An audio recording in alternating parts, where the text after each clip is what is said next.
Daily. Taste the Daily. Nandakumar sir, இப்போ என்னென்னா டாஸ்மாகை நீங்கள் அதிகமாக திறந்துக்கிட்டு இருக்கீங்க. இன்னொரு பக்கம் என்னென்னா நாங்கள் மருத்துவமனையை திறக்கிறோன்னு சொல்கிறீங்க. ஆனால் இந்த பக்கம் அதே சமயத்தில் அதிக அளவு டாஸ்மாகை நீங்கள் திறந்துக்கிட்டு இருக்கிறீங்களே, ஏன் இது உங்களுக்கே முரணாக தெரியலையான்னு ஒரு நீதிமன்றம் விமர்சிக்கிறாங்க. இந்த நீதிமன்றம் விமர்சிக்கிற அளவுக்கு திமுக இப்படியெல்லாம் நடந்துக்கிறாங்களா? என்ன இதை எப்படி புரிஞ்சுக்கிறது? இல்லை, மேபி தமிழக அரசாங்கத்தினுடைய கவர்னன்ஸை பற்றி மதுரை உயர்நீதிமன்றத்துக்கு சரியாக புரியலையோன்னு நினைக்கிறேன். ஏன்னா இன்னைக்கு ஹாஸ்பிட்டல் எதுக்காக திறக்கிறாங்க? அதிகமாக ஹாஸ்பிட்டலில் இருக்கவங்களுடைய வேலை என்ன? நோயாளிகள் வருவாங்க, கட்டுப்படுத்துறது, மக்களுக்கு சுகாதாரத்தை கொடுக்கறது, அதை உறுதிப்படுத்துறது, அதுக்கு தான் நோயாளிகள் வேணும் இல்லையா? அப்போ இன்னொரு பக்கம் அரசாங்கம் ஏன் டாஸ்மாக் அதிகப்படுத்திட்டு இருக்காங்க? இது என்ன சார் இது? அப்போ டாஸ்மாக்கை ஓப்பன் பண்ணினா தானே அதிகமான நோயாளிகள் உண்டாவாங்க. அந்த மாதிரி அதிகமான நோயாளிகள் உண்டாதானே அதிகமான நோயாளிகள் மருத்துவமனைக்கு போக முடியும். அந்த ஒரு நல்ல எண்ணத்தில் தமிழக அரசாங்கம் தற்போதைய திராவிட மாடல் 1.0 இவ்வளோ சீரிய முறையில் திட்டங்களை தீட்டிட்டு இருக்கும்போது இதை தெளிவாக புரிஞ்சுக்காம ஒரு நீதிமன்றம் அரசாங்கத்துக்கு எப்படி கண்டனம் தெரிவிக்கலாம்? இல்லை, உண்மையிலுமே இது திமுக காரர்களே பார்த்து வியக்கக்கூடிய ஒரு விளக்கமாக தான் இருக்குது. நோயாளிகள் நோயை தவிர்க்கணும், மக்களுக்கு ஒரு நல்ல ஆட்சி கொடுக்கணுங்கிறதுக்காக தான் ஓட்டு போட்டு கொண்டு வராங்க. ஆனால் நோயை உருவாக்கி அதுக்கு நாங்கள் மருத்துவத்தை கொடுக்கறதுக்காக ஹாஸ்பிட்டல் திறக்கிறோங்கிறது என்ன சார் இது? இல்லை, இது எப்படின்னா நம்மளுடைய இன்னைக்கு இப்போ உங்களுக்கே நம்ம சொல்லும்போது இது எவ்வளோ ஒரு நகைப்புக்குரிய விஷயமா தெரியுது இல்லையா? அப்போ இன்னைக்கு நீதிமன்றம் அதைத்தான் கேள்வி கேட்டிருக்காங்க. இன்னும் ஒரு அடிப்படை புரிதல் வேண்டாமா? ஒரு ஆட்சியாளர்களுக்கு அடிப்படை சிந்தனை வேண்டாமா? இதுக்கு ஒன்றும் ராக்கெட் சயின்ஸ் வேண்டியது இல்லை. இதுக்கு ஒன்றும் நீங்கள் பொலிட்டிக்கல் சயின்ஸ் போய் படிச்சுட்டு வரணுங்கிற அவசியம் இல்லை. எந்த ஒரு சொட்டு ஆல்கஹால்னாலையும் இந்த உடம்புக்கு, மனித உடலுக்கு எந்த விதமான நன்மையும் இல்லை அப்படிங்கிறது தான் இன்னைக்கு நமக்கு அறிவியல் புரிய வச்சிருக்கக்கூடியது. நம்மளுடைய கலாச்சாரமும் அந்த மாதிரி இருந்தது தான், பண்பாடும் அந்த மாதிரி இருந்தது தான். அப்படி இருக்கும்போது இன்னைக்கு நம்மளுடைய நாட்டில் எங்கெங்கெல்லாம் பார்த்தாலும் இன்னைக்கு மதுக்கடைகள், இன்னைக்கு பள்ளிகளை மூடிட்டு இருக்காங்க நடத்த முடியலன்னு. இன்னொரு பக்கம் டாஸ்மாக ஓபன் பண்ணிட்டு இருக்காங்க. காரணம் என்னன்னா, இன்னைக்கு இருக்கக்கூடிய அரசாங்கம் இந்த டாஸ்மாக எப்படி பார்க்குதுன்னா, மனுஷனுக்கு இதை குடிச்சு எப்படி எவன் எக்கேடு கட்டா என்ன, எவ்வளோ நாசமா போனா என்ன, நமக்கு வருமானம் வருதா? நமக்குன்னா அதுவும் மக்களுடைய வரிப்பணம் தான், மக்களுக்கு தானே அதெல்லாம் போகுது. அதைத்தான் அவங்க வெறும் டார்கெட்டாக வச்சிருக்காங்க. அதைத்தான் இவங்க என்னன்னா, இப்போ சப்போஸ் இன்னைக்கு 48,000 கோடி ரூபாய் இன்னைக்கு வருமானம் வருதுன்றாங்க. ஆனா இந்த வருமானங்கிறது இன்னைக்கு நம்ம எக்ஸைஸ் டியூட்டியாகவும் வேல்யூ ஆடட் டாக்ஸாகவும் சம் அதர் டாக்ஸஸாகவும் வர்றதை மட்டும் பார்க்குறாங்களே ஒழிய, இது மூலியமா எவ்வளவு பொருளாதார நஷ்டம் ஏற்படுதுன்னு என்னைக்காவது பார்த்துருக்காங்களா? இதை 2015 மகசூல் ட்ரஸ்ட்னு சொல்லிட்டு அவங்க சோசியோ எக்கனாமிக் சர்வே எடுக்கிறாங்க. அதை எடுக்கும்போது அன்னைக்கு தேதியில் 2015 அவங்க சொல்றது இந்த டாஸ்மாக்னால தமிழ்நாட்டுக்கு எவ்வளவு சேதாரம் வருதுன்னா, ஒரு ஆண்டுக்கு 67,400 கோடி ரூபாய். இன்னைக்கு எவ்வளவு ஆச்சு? இன்னைக்கு அதுல ஒரு 5, இதுல ஒரு 6, 11 வருஷம் கழிச்சு இன்னைக்கு எப்படி இருந்தாலும் இது சற்றாயிரக்குறைய 1 லட்சம் கோடியை தொட்டிருக்காதா? அப்போ ஒரு பக்கம் நீங்க ஒரு 47,000-48,000 கோடி வருமானத்தை பார்த்துக்கிட்டு 1 லட்சம் கோடி ரூபாய் மக்களுடைய பொருளாதாரத்தை சேதாரம் பண்ணிட்டு இருக்கீங்க. இது நீங்க எக்கனாமிக்கலா பார்த்தா கூட இந்த ஈக்குவேஷன் செட் ஆகுமா? அப்போ இன்னைக்கு இதுல எங்க போய் நிக்குதுன்னு பாருங்களேன். முத்துசாமி அவர்கள் இடைப்பட்ட காலத்துல மந்திரி இதுக்கு வராரு, செந்தில் பாலாஜி உள்ள பேசணுன்னே. அப்ப அவர் பேட்டி கொடுக்கிறார், நீங்க போதைக்கு அடிமையானவங்களெல்லாம் நீங்க குடிகாரர்கள்னு சொல்லாதீங்க, மது பிரியர்கள்னு சொல்லுங்கன்றார். நான் கேட்கிறேன், இன்னைக்கு ரேபிஸ்டுகள்லாம் இருக்கான், பொம்பளை வெறி பிடிச்சு காம வெறி பிடிச்சவன்லாம் இருக்கான். அவனையெல்லாம் காம வெறியர்கள் சொல்லாம பெண் பிரியர்கள் அப்படின்னு சொல்லிடலாமா இனிமேல்? இதுதான் ஆட்சியாளர்களுடைய டைட்டில் கொடுக்கக்கூடிய லட்சணமா? இது எவ்வளவு பெரிய அவலம் இல்லையா? அடுத்தது ஆட்சிக்கு வர்றதுக்கு முன்னாடியே திமுக என்ன சொன்னாங்கன்னா, மது விலக்கை நம்ம படிப்படியாக கொண்டுட்டு வருவோம் அப்படின்னு. இப்போ கனிமொழி அவர்கள் சொன்னதாகட்டும், ஈவன் முதலமைச்சராக பொறுப்பேற்கிறதுக்கு முன்னாடி எதிர்கட்சி தலைவர் அப்போ இருந்தார் மு.க. ஸ்டாலின், அவரும் அதைத்தானே சொல்லியிருந்தாரு. ஆமாம், அது நாங்கள் ஆட்சிக்கு வந்ததுக்கு பிறகு கிட்டத்தட்ட சற்றேறக்குறைய ஒரு 500 கடைகளை நாங்கள் மூடி இருக்கிறோன்னு முன்னாடி அமைச்சராக இருந்த செந்தில் பாலாஜி கூட சொல்லியிருந்தாரு. நம்மளுடைய கேள்வி என்ன வருதுன்னா, இன்னைக்கு அந்த கொரோனா டைம்ல கூட எல்லாருக்கும் உயிருக்கு பயந்துட்டு வீட்டில் இருக்கும் போது கூட ஸ்டாலின் அவர்களும் அவர்களது குடும்பத்தாரும் எங்க உயிரெல்லாம் முக்கியம் இல்லை, தமிழக மக்களுடைய நலன் அதுதான் முக்கியம் சொல்லிட்டு எல்லாம் அவங்க வீட்டுக்கு முன்னாடி பேனர் பிடிச்சி டாஸ்மாக மூடுவன்னு சொன்னாங்கல்ல. அதே மாதிரி அவங்க குடும்பத்தில் இருக்கக்கூடிய அக்கா கனிமொழி என்ன சொன்னாங்க, தமிழ்நாடு அதிகமான விதவைகள் இருக்கக்கூடிய, இளம் விதவைகள் இருக்கக்கூடிய மாநிலமா மாறிட்டு இருக்குன்னு சொன்னாங்கல்ல.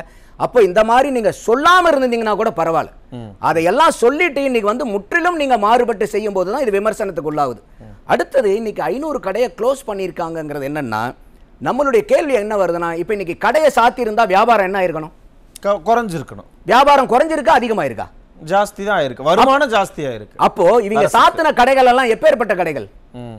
எங்கெங்கெல்லாம் இவங்களுக்கு வருமானம் வரலையோ அந்த கடைகள் எல்லாம் வந்து இவங்க க்ளோஸ் பண்ணாங்க, வெறுமனே கணக்கு காமிக்கிறதுக்காக. ஏன்னா இன்னைக்கு பல இடத்துல வந்து இன்னைக்கு அதுவும் கோர்ட்டு தான் வந்து அப்பப்ப மண்டையில கொட்டிட்டே இருக்குது, கடையை மூடுங்க. இப்பயும் வந்து இன்னைக்கு அந்த திண்டுக்கல் திருச்சி ஹை ரோட்ல திண்டுக்கல் இருக்கக்கூடிய அந்த டாஸ்மாக மூட சொல்லி தான் ஒரு பப்ளிக் லிட்டிகேஷன் வருது, இன்ட்ரெஸ்ட் லிட்டிகேஷன் வருது, ஒரு கண்ணன்கிற ஒரு போடுறாரு.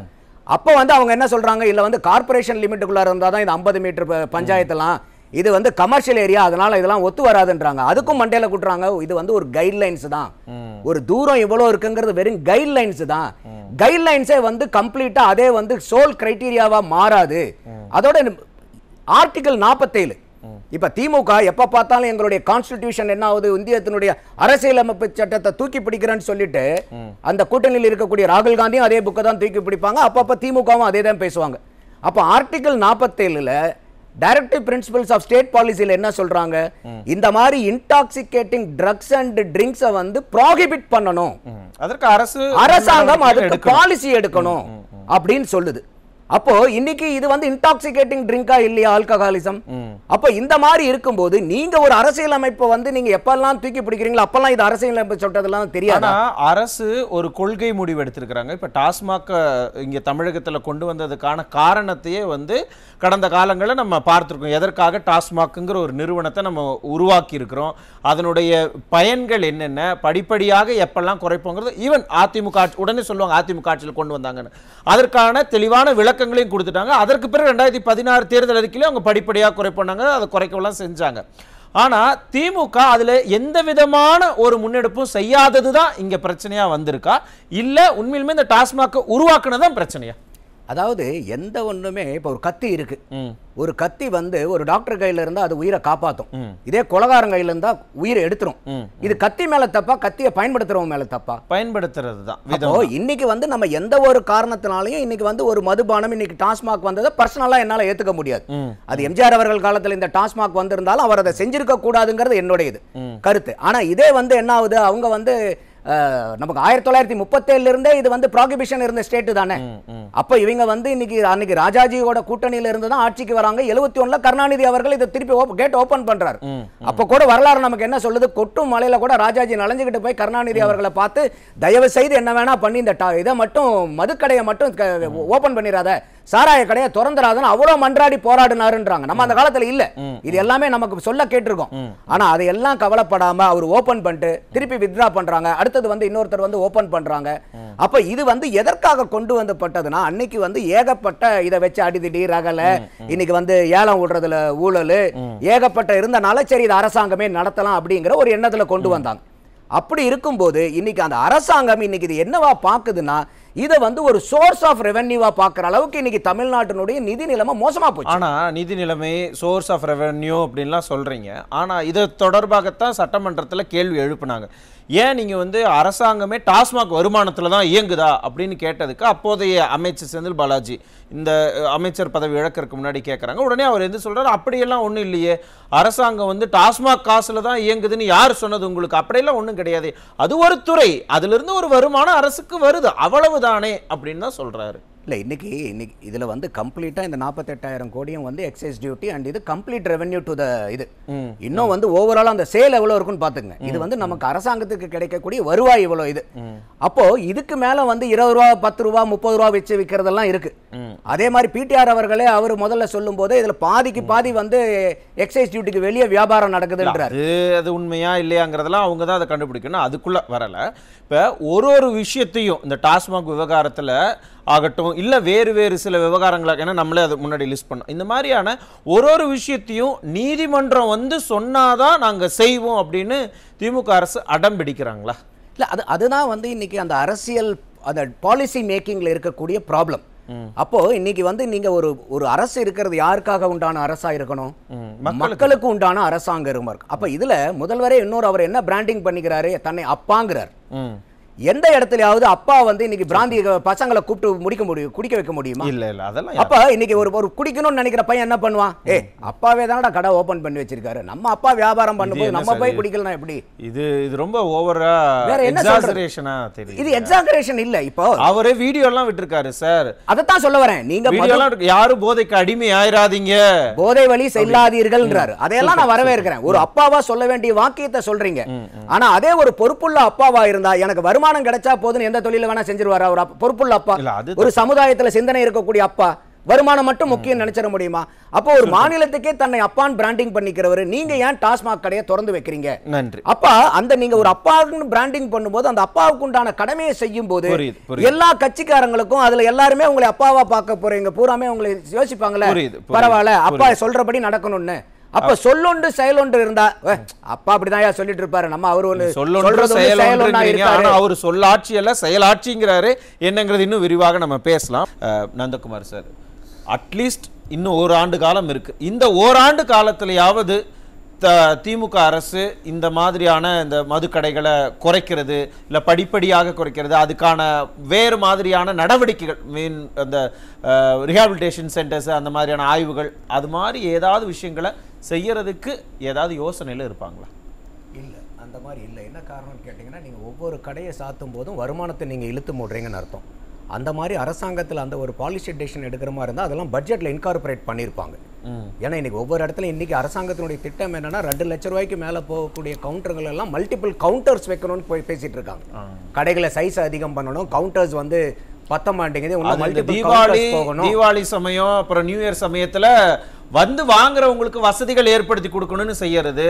இல்ல அவங்க வந்து 2 லட்ச ரூபாய்க்கு மேல சேலா டெய்லி 2 லட்ச ரூபாய்க்கு மேல கவுண்டர்ல பூராமே அடிஷனல் கவுண்டர் போடணுங்கிறதுல பிளான் பண்ணிட்டு இருக்காங்க. ஸோ அப்படி இருக்கும்போது இவங்க இன்னும் வந்து இதனுடைய வருமானத்தை அதிகம் பண்றதா தான் ஃபோக்கஸ்டா இருக்காங்களே ஒழிய எந்த இடத்துலையும் வந்து அவங்க குறைக்கிறதுக்கு வந்து எந்த விதமான பிளானுமே இல்லை. அடுத்தது வந்து ரவீந்திரநாத் சொல்லும் போது இது எந்த கண்ட்ரிலையும் இல்லையா, இதெல்லாம் வந்து செய்ய முடியாது, அந்த காலத்துல இருந்தே வந்து இருக்கு அப்படின்னு சொல்லும்போது, நம்ம யாராவது ஒரு பொறுப்புள்ள தகப்பனா நம்ம பையன்கிட்ட குடிக்கிறவங்ககிட்ட போய், இல்ல ஒரு பையன் குடிக்கிறான்னு வச்சுங்க, அவங்ககிட்ட எப்பரா உலகமே குடிக்குது, யார் எந்த நாட்டிலையும் இல்லை, எந்த மாநிலத்திலையும் இல்லை, அதனால குடிக்கிறது பரவாயில்லன்னு நம்ம அறிவுரை சொல்ல முடியுமா? அப்ப நம்ம வந்து நம்மளுடைய மகனுக்கு ஒரு அறிவுரை சமூகத்துக்கு சொல்ல இல்ல நீங்க சொல்லுங்க. அப்போ நம்ம வந்து ஒரு மகனுக்கு ஒரு அறிவுரை எப்படி கொடுக்கிறோமோ அதே அறிவுரை தானே சமுதாயத்துக்கும் கொடுக்க முடியும். அன்னைக்கு சமுதாயத்துல தீண்டாமை இருந்துச்சா இல்லையா? இன்னைக்கு தீண்டாமைக்கு எதிர்த்த குரல் கொடுத்து யாரை கண்டாலும் அதை நம்ம தட்டி கேட்கறோமா இல்லையா? அப்ப அன்னைக்கு நம்ம அந்த காலத்துல இல்லையா, ஆதி காலத்துல இல்லையா, நம்ம இன்னைக்கு அதை சப்போர்ட் பண்ண முடியுமா? அப்போ வந்து எந்த இடத்துல குற்றம் நடந்தா, ஆதி காலத்துல குற்றம் நடந்தா இன்னைக்கு குற்றம் நடத்திக்கிட்டே இருக்கலாம் இருக்கா? காரணம் என்ன சொல்ல வர அப்படின்னா, அதாவது மிருகங்கள்ல இருந்து எவால்வ் ஆகி மனுஷன் பிறக்கிறான்றாங்க. ஆனா திருப்பி இந்த மனிதனை மிருகமாக்கக்கூடிய சக்தி வந்து ஆல்கஹாலுக்கு இருக்கு. அப்ப இந்த ஆல்கஹால் எடுக்கும் போதுதான் இதுதான் இன்னைக்கு சமூகத்தில் இருக்கக்கூடிய அத்தனை குற்றங்களுக்கும் அடிப்படை காரணம் என்னன்னா ஆல்கஹால். ஏன்னா அந்த சரக்கு உள்ளார போகும்போது அவன் மனுஷனாவே இருக்கிறது இல்லை. அடுத்தது இப்போ கடைசி ஒரு பாயிண்ட் என்னன்னா, ரவீந்திரன் சொல்லும் போது சொன்னாரு, நாங்க வந்து கூட்டணி கட்சி தான், அதனால அரசாங்கத்தை தான் கேட்கணும். என்னுடைய பார்வை வேற. ஏன்னா நீங்க கூட்டணி நிற்கும் போது எதுக்காக கூட்டணியில நிக்கிறீங்க? அந்த கட்சிக்கும் சேர்ந்துதான் நீங்க ஆதரவு கேட்கறீங்க. அவங்க உங்களுடைய வாக்கை வாங்கிதான் அவங்களும் இன்னைக்கு ஆட்சி அமைச்சிருக்காங்க. அவங்களுடைய வாக்கை நீங்க வாங்கி எம்எல்ஏ ஆகுறீங்க, எம்பி ஆகுறீங்க. அப்ப இன்னைக்கு கூட்டணி கட்சிகள் பூராமே அவங்களுடைய பொறுப்பை தட்டி கலக்கிறதுக்கு நாங்க என்ன ஆட்சியிலயா இருக்கோம்னு கேக்குறாங்க. கூட்டணியில இருக்கக்கூடிய ஒவ்வொரு கட்சிக்கும் அரசாங்கத்தினுடைய பொறுப்பற்ற செயல்களுக்கு பொறுப்பேற்கணும். இது எந்த காரணத்திலையும் நாங்க கூட்டணி கட்சி தானே, நாங்க அரசியல இல்லையே அப்படின்னு யாரும் தட்டி கழிக்க கூடாது. மக்கள் கூட்டணி கட்சிகளையும் கேள்வி கேட்கணும். நன்றி.